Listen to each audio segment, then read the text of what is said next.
Welcome back to TNT's Blues Corner. This is Gibson time. I just did a review of my 1960s reissue Les Paul. It's a 2000, and we're on to my SG. This was a gift to me from my wife a little over 5 years ago, I believe. I think it's a 2001. I'm not sure what pickups are in it, but I know they sound great. It's got a 50 style neck, nice big neck on it. Helps the tone quality of it. Here's the headstock. It's a just a SG standard. It's just so thin you wouldn't think it would have such brutish power, but these guitars are great. So I'm going to play a little bit, and then we can talk a little bit more about it. So here's the, oh, and again, I'm playing through my Fender Super Reverb. I think I'm going to do something just with it. I'm going to put the camera on the Super Reverb because it's the star of the show for the most part in my collection. It's a original 1963, and the only thing that's been changed, which is somewhat major, but I think it helps the tonal quality of it, at least giving it more headroom. For playing without a lot of breakup or distortion, playing clean. It's got 2 or 4 70-watt speakers in it that aren't the original. These amps come with 4 10-inch speakers, so there's 4 70-watt 10-inch speakers from 2 different companies. Maybe when I talk about it again, I'll give you the specs on those. But sometime in its life, it also was they added a master reverb, but it's well done and it works well. But really, all I have to do is just turn it all the way up, and it completely drops out. For the most part, there's still a little bit of resistance from that pot, I'm sure, but for the most part, it drops out completely. I bought this amp in Nashville, and when I do the review, I'll tell you some more about that. Okay, so we're going to start out in the rhythm pickup, and I'm just going to play a little bit of on it so you can hear what it sounds like.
So there was the rhythm pickup.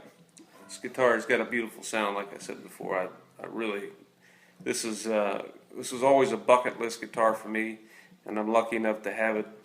Hopefully, well before I kick the bucket. But it's an outstanding guitar. I've played this guitar out quite a few times. Quite a few times. Let's say a handful of times over the last 5 years. And some of the times I was playing at open mics where you never know what you're going to be playing. You just you get up there and you get into like almost a house band, and then people come up. So I played really heavy stuff with this using my Fender Deluxe or Fender DeVille on its Moore drives, and it handles that like a rock machine. I mean, it's just great, all the way down to the sweetest blues that these hands can produce. But I think it would be welcome in the hands of just about any player. I've seen Hendrix play these a few times live on recording, of course. and I heard him do Red House, I think, on this, and I'll do a little bit of Red House. I'm going to switch to the middle pickup and just listen to this guitar.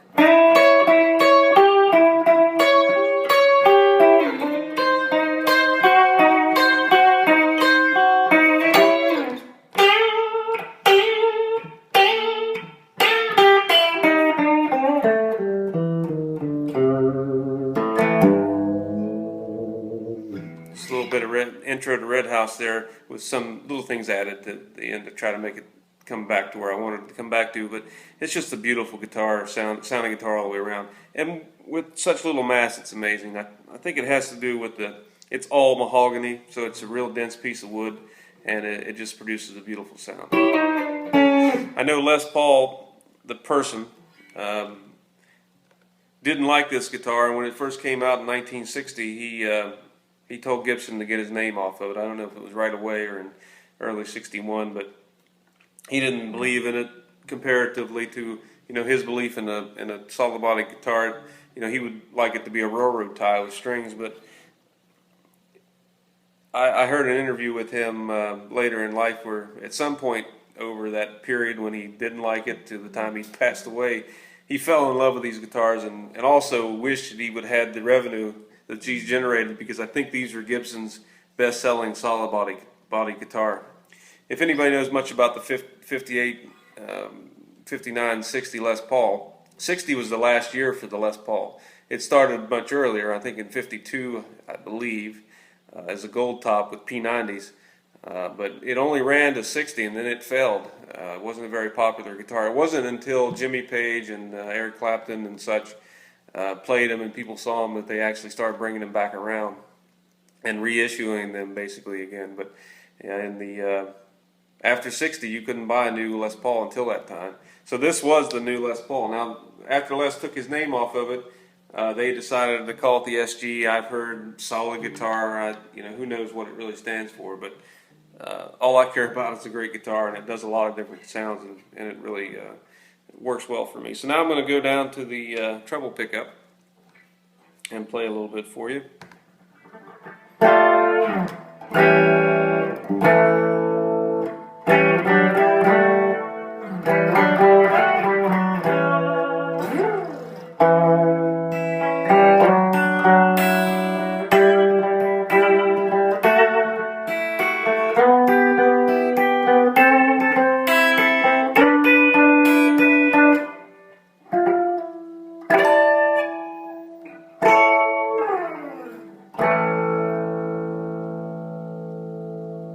What a wonderful sounding guitar.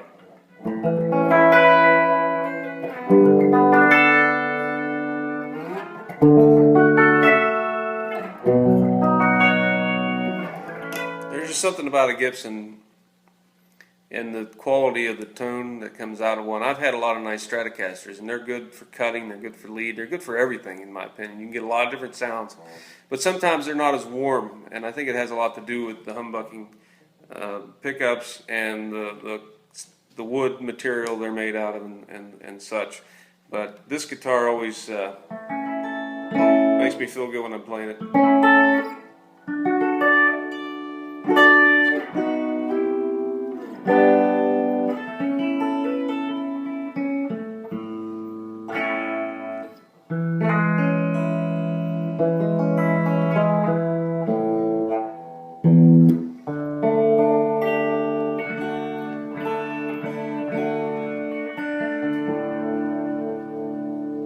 One thing I will tell you about these guitars is the neck, because of where it comes in and the fact that it's not stabilized a little bit farther like with the Les Paul, you have to be very careful when you're playing it that you don't pull the neck back or forward, but you can get some nice vibrato out of it.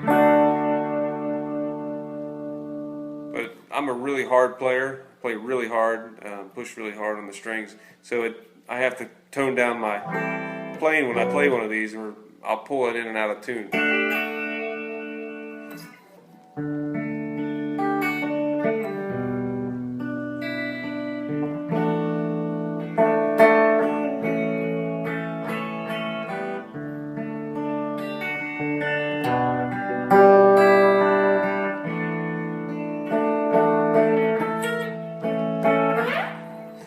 also I have a tendency now, I see, to pull this string off the fretboard. Yeah, makes a little note there. I'll have to figure out how to use that. But anyway, that was something I was just kind of come up with the other day. I'm sure it's I've probably heard it somewhere, but